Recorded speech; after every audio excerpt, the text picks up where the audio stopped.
ओम नमो भगवते वासुदेवाय। श्रीमद्भगवत महापुराण चतुर्थ स्कंद 26वां अध्याय। पुरंजन की मृगया और पुरंजनी का मनुहार। नारद जी कहते हैं, हे राजन, इस प्रकार वह दोनों पुरंजन और पुरंजनी विषय आनंद लेते रहे। एक समय जब वह पुरंजन, जो बड़ा धनुर्धर भी था, वन में आखेट करने गया तो वहाँ मृगया ने ऐसा तन्मय हो गया कि उसे अपनी स्त्री पुरंजनी का कुछ भी ध्यान न रहा। वह मानो उसे भूला हुआ सा कुछ दिन तक उधर ही पड़ा रहा। मृगया ने क्रूर कर्म को तो वह कर ही रहा था कि उसके स्वभाव से उसे अपनी स्त्री का ध्यान न रहा। वह सोचता रहा कि मृगया तो राजाओं का ही धर्म है, किंतु उसे यह नहीं ज्ञात था कि क्रूर कर्म शास्त्र विरुद्ध है। राजनीति में दंड का विधान अवश्य है, पर उसका दृष्टिकोण ही कुछ दूसरा है। पुरंजन मृगया में लीन रहा। इधर उसके वियोग से पुरंजनी ने अपने रास विलास सब कुछ त्याग दिए और सर्वथा ही खिन्न रहने लगी। कुछ समय व्यतीत कर जब विलंब से पुरंजन घर लौटा तो स्त्री से खिन्न दशा में देखते हुए कर्म की व्यवस्था से वह भी वैसा ही खिन्न और दुखी हो गया। पश्चात उसने उसे बहुत अनुनय विनय कर श्रृंगार करने के लिए उठाया और कहा, प्रिय, तुम्हारा जिसने अपराध किया हो बतलाओ, मैं उसे दंड दूंगा। तुम मेरे अपराध को क्षमा करो। यह मेरी अवश्य ही भूल है कि जो मैं तुम्हारे बिना ही मृगया के दुर्व्यसन में जाकर फंस गया। हे प्रिय, तुम जानती हो कि स्त्री का यही धर्म है कि जब पति काम के वश में हो तब उसे प्रसन्न करे। अतः तुम उठो, शीघ्र ही श्रृंगार करके मुझे आनंद दो। इस प्रकार 26वां अध्याय संपन्न हुआ। 27वां अध्याय, काल कन्या की कथा। मात्रेय जी कहते हैं, हे विदुर, जब पुरंजनी उठी तो अच्छी तरह रचकर सर श्रृंगार किया और पुरंजन से प्रेमालाप कर उसे प्रसन्न किया। इस प्रकार वह नित्य ही सिंगरित कर पुरंजन के साथ आनंद से रहती। पुरंजन उसे ऐसा अनुरुक्त रहता कि उसे इसके सौंदर्य तथा अपनी कामुकता का बड़ा अभिमान भी होता रहता।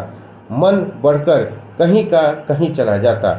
जब वह पुरंजनी को अपने बाहुमूल से लेकर सैया पर पड़ता तो अपने को बड़ा धन्य समझता और इस प्रकार से पाकर समझता था कि वह बड़ा पुरुषार्थ किया है। यह स्त्री क्या है, स्त्रियों में रत्न है इत्यादि। वह इसी प्रकार के अज्ञानपूर्ण बातों में पड़ा रहता। दिन रात भोगों में फंसा रह जीवन को समाप्त करता रहा। उसने अपनी समस्त युवावस्था को स्त्री रमण में ही समाप्त कर दिया। दीर्घकाल क्षण भर के समान व्यतीत हो गया। वहाँ उसके पुत्र और कन्याएं हुई, जिसका उसने विवाह भी कर दिया और गुणवान बहुएं और कन्याओं को उसके योग्य पति भी मिले। फिर उन सब ने भी एक एक पुत्र और एक एक पुत्रों के 100 पुत्र हुए, जिसे पांचाल देश बसा। फिर तो कहना ही क्या था। पुरंजन पुत्र, पौत्र, गृह को सेवक और देश आदि की अत्यंत ही दृढ़ ममता से ऐसा अनुरुक्त हो गया कि उसको बुढ़ापा भी आ गया। जब उसने यज्ञ करके अपने जीवन का उद्धार करना चाहा, परंतु यज्ञों से तो लौकिक मनोकामना ही पूर्ण होती है और वैसे ही स्वर्ग आदि के सुख भी मिलते हैं, परंतु उनसे आत्मकल्याण तो होता नहीं है। आत्मकल्याण तो ज्ञान से होता है। यज्ञादि में तो अहंकार का लेस होता है और यह अहंकार ही मनुष्य के बंधन का कारण होता है। हे राजेंद्र बर्हिष्ठ, इसी प्रकार पुरंजन यज्ञादि द्वारा मोक्ष लेना चाहता था और बहुत कुछ सोचता विचारता रहा, परंतु वह था तो कुकर्मी, सदैव ही मृगया प्रेमी और कामी। उसके शुभ कर्म और आत्मकल्याण की बात कहाँ सोचती।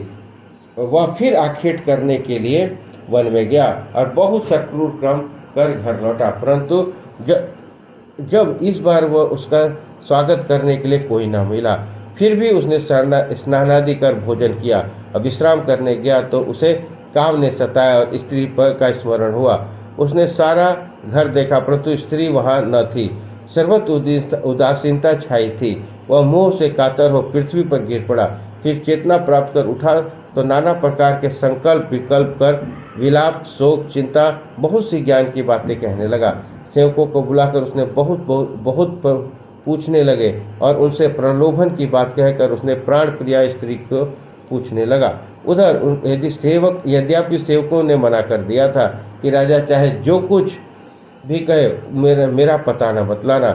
ऐसा कहकर वह एक गुप्त स्थान में जाकर उसके वियोग में पड़ी हुई दीर्घ निश्वास ले रही थी, परंतु सेवकों को दया आ गई और उसको पता बतला दिया। वृद्ध पुरंजन उसके पास जाकर फिर उसकी चाटुकारी करने, क्षमा मांगने और विविध मनुहार कर शांति लाभ करने का उपक्रम करने लगा। परंतु जब जीवन भर अशांति के कर्म किया तो अब शांति कहाँ मिलती।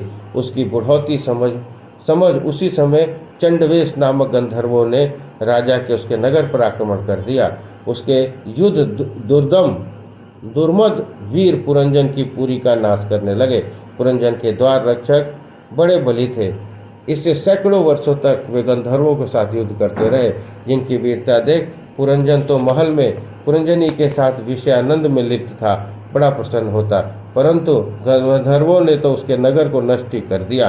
साथ ही यवन देश में एक और राजा ने भी पुरंजन पर धावा बोल दिया और जिसके आक्रमण से अब पुरंजन की किसी प्रकार की रक्षा न हो सकती थी, कारण कि काल कन्या उसकी स्त्री थी कि जिसके प्रताप से के आगे किसी का बस नहीं चलता। काम ही जिसका आहार था और निश्चय ही वह काल ही कन्या थी। वह ऐसी दुर्गा भाग्यवती थी कि समस्त त्रिलोकी में भी उसे कोई वर्ण न कर सका और इस दुर्भाग्य के कारण ही उसका नाम दुर्भगा पड़ गया था। बड़ी खोज करने और उसके बहुत अनुनय विनय करने पर राजा पुरु ने ही उसे थोड़े दिन के लिए अपने पास रखा था और फिर भी न रख सके। हे राजन, प्राचीन बरहिस तब वह मुझे मिली, परंतु अजन्म ब्रह्मचारी और भगवत भक्ति की दृढ़व्रती मैं उसे क्यों स्वीकार करता। इससे उसने क्रुद्ध होकर मुझे शाप दे दिया कि तुम कहीं एक स्थान पर न ठहर सकोगे। मैंने उसका शाप स्वीकार कर लिया। तब उसने मुझसे पूछा कि मैं कहाँ जाऊँ। तब मैंने उसे यवन प्रदेश के राजा के पास जाने को बतला दिया।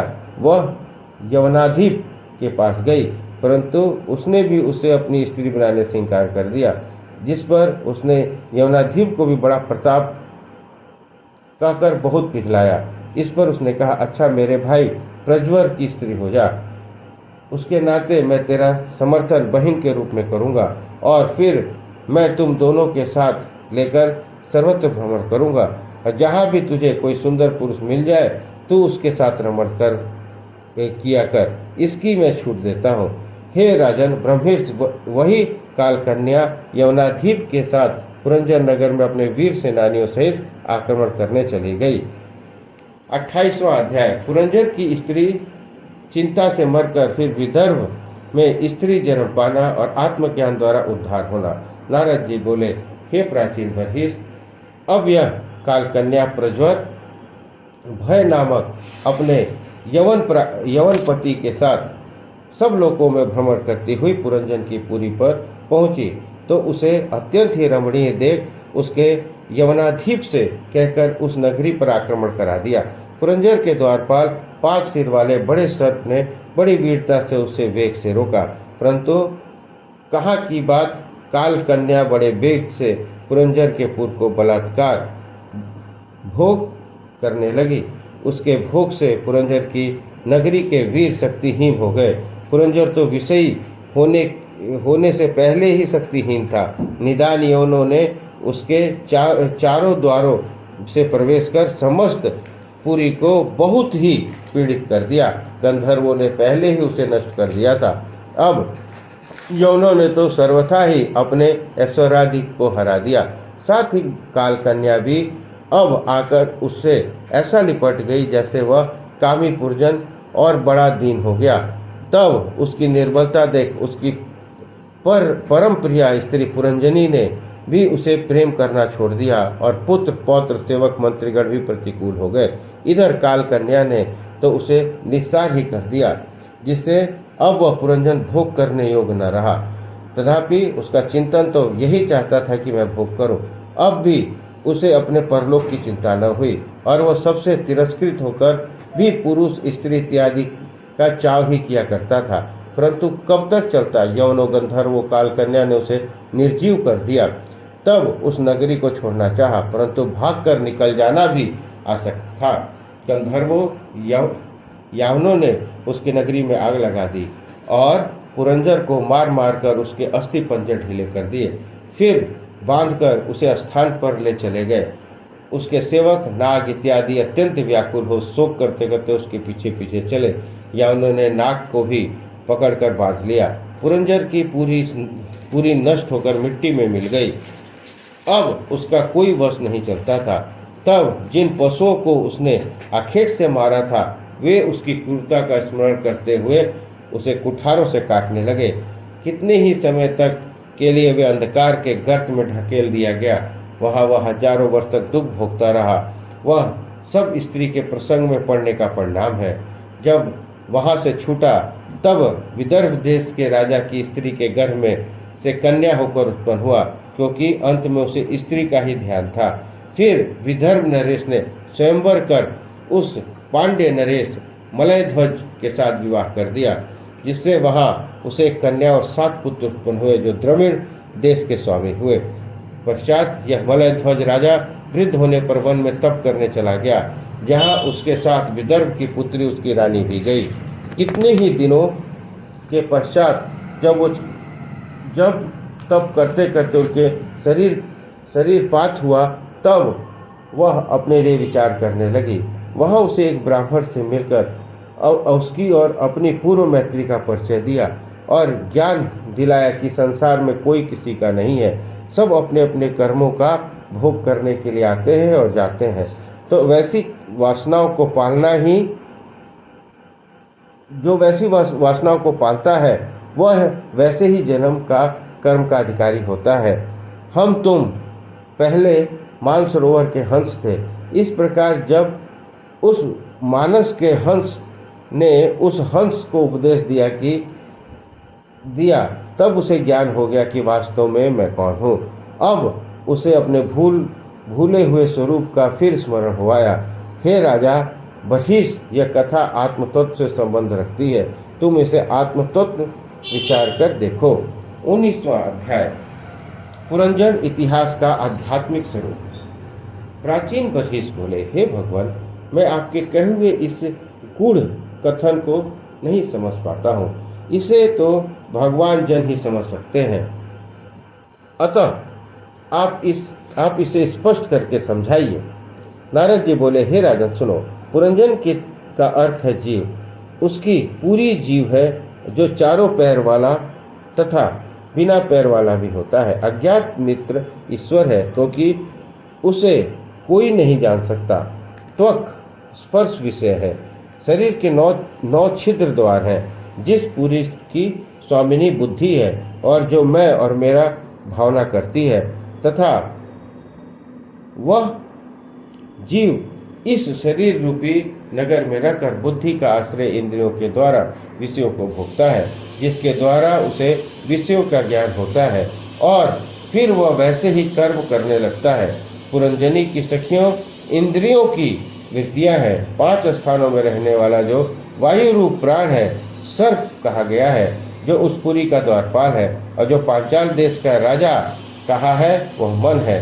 दोनों नेत्र, दोनों नासिका के छिद्र नलिनी और नालिनी नामक द्वार है। गंध सौरभ देश है। मुख मुख्य द्वार है। श्रुतधर नामक मित्र श्रोत्र इंद्रिय है। ग्राम्य नामक देश विषयी पुरुषों का स्त्री संभोग है और दुर्मम नामक मित्र भग है। आपुरो नामक पश्चिम द्वार लिंग है। लुब्धक गुदा इंद्रिय है। दोनों हाथ और पैर अंधे पुरवासी हैं। रनिवास हृदय और उसमें वास करने वाला मन है। प्रसन्नता हर्ष और मोह सत्य रज तम है, और तथा वहाँ जो निरंजनी करती थी वही निरंजन भी करता था। वह स्वप्न अवस्था में बुद्धि विकार है और जगत में जैसे जैसे इंद्रियां विकार को प्राप्त होती है वैसे वैसे आत्मा भी उसका अनुकरण करना पड़ता है, क्योंकि आत्मा बुद्धि का दृष्टा है, आखेट स्वप्न है। शरीर ही बहुत चलने वाला रथ है और शरीर ही की इंद्रियां ही उस शरीर रूपी रथ के घोड़े हैं। विश्व की ओर दौड़ना ही मन रूपी मृग की दौड़ है। 10 इंद्रियां और 11वां मन, यही एकादश सेनाएं हैं। और 5 इंद्रियों का अनुचित रूप से विषयों का सेवन करना ही अनुचित मृग्या है, जिसे जीव स्वापनावस्था या अज्ञान की दशा में करता है। फिर जो गंधर्वों का राजा चंडवेग कहा है, वह वर्ष है, काल कन्या बुढ़ापा है कि जिसका आगमन बड़ा ही कष्टकारक होता है। और लोगों को मारने के लिए यमन राजा ने जिसे अपनी बहन बनाया है, तथा वह यवनेश्वर ही मृत्यु है, जिस उसके सैनिक अनेक प्रकार की मानसिक पीड़ा है। शीत और ताप नामक ज्वर, यही उसके प्रत्याचर नामक भाई हैं, जो प्राणियों को पीड़ा देकर मारने की शीघ्रता करते हैं। हे राजन, गुप्त कथा ऐसी जो मैंने कही, वह इस निर्गुण जीव का अज्ञानपन है, जो प्राण इंद्रिय मन के धर्मों को अपने में मानकर तुच्छ भोगों के लिए मैं और मेरा में फंसकर कर्म करता है, जिसमें उसे दैहिक दैविक और मानसिक कष्टों को भोगना पड़ता है। हे राजन, आवागमन का यह कारण मन है। यह मन ही जीव को भ्रम में डाले हुए है, जिससे यह शरीराधिक बंधनों में अवश्य ही बंध जाता है। इस बंधन को तोड़ने के लिए विष्णु की भक्ति परम उपयोगी है, क्योंकि वही संसार की उत्पत्ति, पालन और संहार के उपादान है और निमित्त कारण वश है। मैत्रेय जी कहते हैं, हे विदुर, इस प्रकार भक्तों में मुख्य नारद जीव और ईश्वर की गति को प्रचेताओं के पिता प्राचीन बर्हिष को समझाकर वहां से चले गए। तब उनके चले जाने पर प्राचीन बर्हिष अपने मंत्रियों को बुलाकर कहा, अब मैं भगवान में तप करने को जाता हूँ। जब तक मेरे पुत्र न आवे तब तक तुम लोग राजकाज चलाते रहो, और जब वे आ जाए तो उन्हें सौंप देना और कहना कि वे भली भांति प्रजा का पालन करें। ऐसा कहकर वे कपिल जी के आश्रम की ओर चले गए। वहां पहुंचकर उन्होंने कठिन तप और विष्णु पद को प्राप्त किए। हे विदुर जी, नारद जी के मुख से निकले हुए इस अध्यात्म विषय को जो सुनता और सुनाता है, वह लिंग शरीर से मुक्त हो जाता है।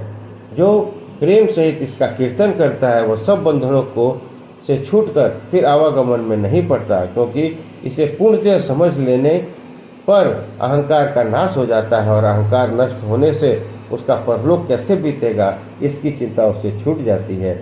इस प्रकार 29वां अध्याय संपन्न हुआ। 30वां अध्याय, दक्ष उत्पत्ति वर्णन। मैत्रेय जी ने के ऐसा कहने पर विदुर जी ने कहा, हे ब्राह्मण, प्रचेतागण जो पुत्र पुत्रादि के लिए तप करने गए थे, उनका क्या हुआ? अब उस कथा को मुझे सुनाइए। मैत्रेय जी कहते हैं, हे निष्पाप विदुर, प्रचेताओं ने निश्चय किया कि बड़ा कठिन तप किया था। उन्होंने समुद्र के भीतर प्रवेश कर जप रूप यज्ञ तथा तप से विष्णु जी को प्रसन्न किया था, और उसी प्रकार 10,000 वर्ष तक उन्होंने विष्णु जी का दर्शन मिला था। इस प्रकार नारायण विष्णु जी उन प्रचेताओं के मध्य में आकर प्रकट हुए, और उस समय वहां अपूर्व शोभा छा गई। उनके प्रकट होने से वहां दसों दिशाओं का अंधकार दूर हो गया। भगवान के चमकीले चमकते हुए स्वर्ण के आभूषणों से उनका कपोल और मुख बड़ा ही सुंदर जान पड़ता था। वे पीताम्बर धारण किए थे, गले में मणियों की माला पहने गरुड़ पर सवार ऐसे शोभित हो रही थी जैसे सुमेरु शिखर पर मेघ शोभायमान हो रहे हैं। उनके शरीर पर मुकुट चमक रहा था। 8 भुजाएं में 8 प्रकार के आयुध पहने पार्षदों, मुनियों, देवताओं को सेवित थे। गरुड़ ने पंखों से ऐसा उत्तम शब्द हो रहा था मानो किन्नरों का समूह वेदवाणी द्वारा भगवान की कीर्ति गा रहा हो। तब अपनी ऐसी अनुपम छटा और सौंदर्य को प्रकाशित करते हुए भगवान जो उन प्रचेताओं के मध्य में आए थे, एक गंभीर वाणी में एक साथ बोले, हे राजपुत्रों, तुम लोग मुझसे वर मांगो, तुम्हारा कल्याण हो। तुम्हारी उपासना से मैं बहुत प्रसन्न हुआ हूँ। मेरा आशीर्वाद है कि जो संध्या के समय में तुम्हारा स्मरण करेगा वो अपने भ्राताओं और अन्य प्राणियों से प्रेम करने वाला होगा। जिस रुद्र गीता द्वारा तुम लोग मेरी स्तुति कर रहे हो, उसके द्वारा जो कोई मेरी स्तुति करेगा उसे उत्तम कीर्ति प्राप्त होगी। जाओ, तुम्हारी मनोकामना पूर्ण होगी और तुम्हें एक बड़ा ही प्रतापी और तपस्वी पुत्र प्राप्त होगा, जो सब गुणों से ब्रह्मा के समान होगा। उसकी संतानों से पृथ्वी भर जाएगी। अभी एक घटना हो गई है। कौवे ऋषि तपस्या कर रहे हैं, उन्हें प्रमलोचा नामक अप्सरा भ्रष्ट कर गई है, जिससे एक कन्या उत्पन्न हुई है। वृक्षों के राजा सोम ने उसे अपने पास रखा है।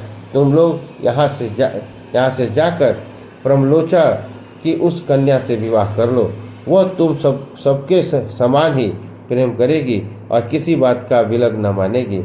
गृहस्थाश्रम व्यतीत कर तुम लोग मेरी भक्ति कर फिर से इस लोक को प्राप्त हो जाओगे, क्योंकि यह मेरी भक्ति धारण करते हैं। उन्हें गृह नहीं बांध सकता।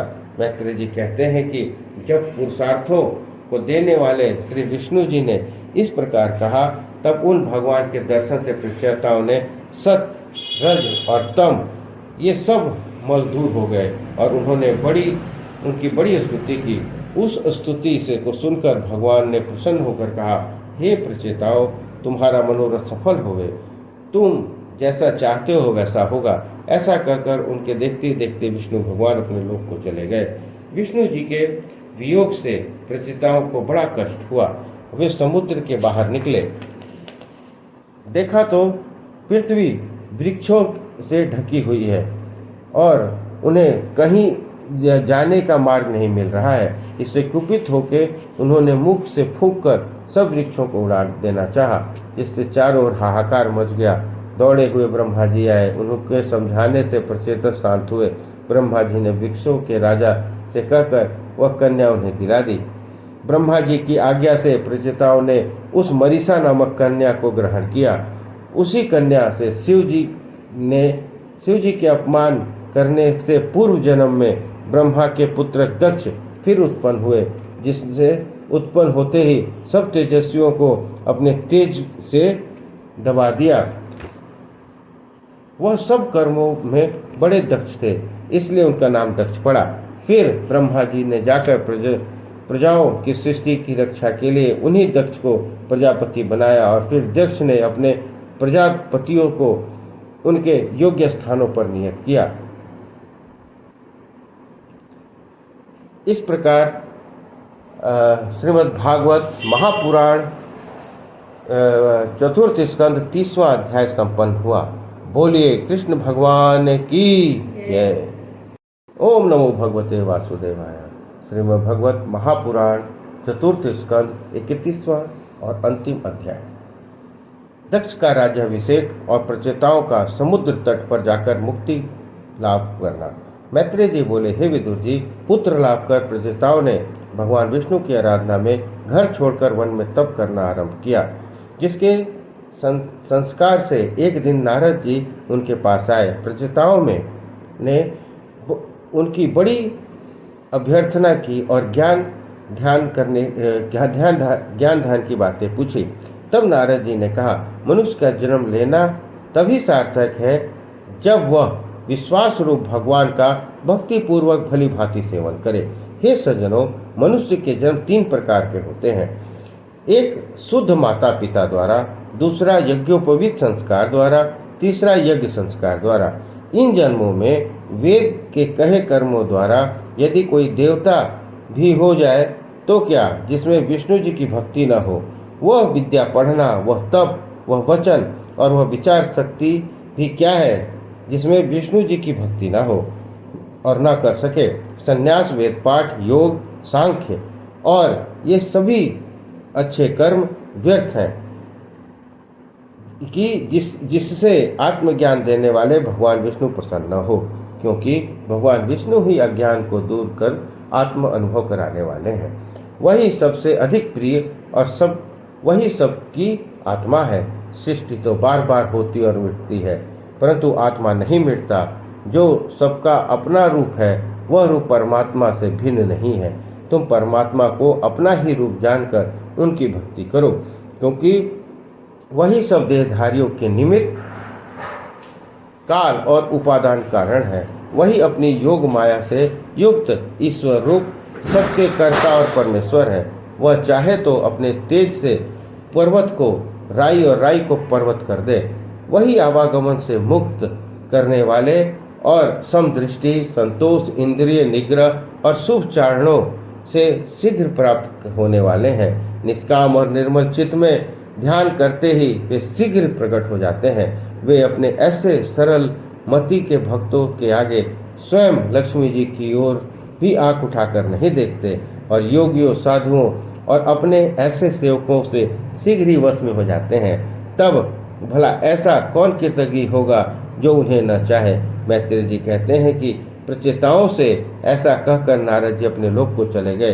हे विदुर जी, आपने जो पूछा था वह उत्तानपाद के वंशजों का चरित्र वर्णन किया। अब राजा प्रियव्रत के वंश को सुनो। प्रियव्रत जी को भी नारद जी से ही ज्ञान की प्राप्ति हुई थी और उन्होंने अपने समय से बड़े बड़े भोग भोगे थे, परंतु अंत में सारा राज्य अपने पुत्रों में बांट ईश्वर में लीन हो गए। सुखदेव जी कहते हैं कि हे राजन, इस प्रकार मैत्रेय आदि ऋषियों को प्रणाम कर विदुर जी अपने बंधुओं को देखने के लिए वहां से चले गए। हे राजन परीक्षित, राजाओं के इस चरित्र और भगवान विष्णु की अमृतमय इन कथाओं को सुनने से मनुष्य आयुर्बल, यश और कल्याण का भागी होता है। इस प्रकार श्रीमद् भागवत महापुराण चतुर्थ स्कंद संपूर्ण हुआ। बोलिए कृष्ण भगवान की जय।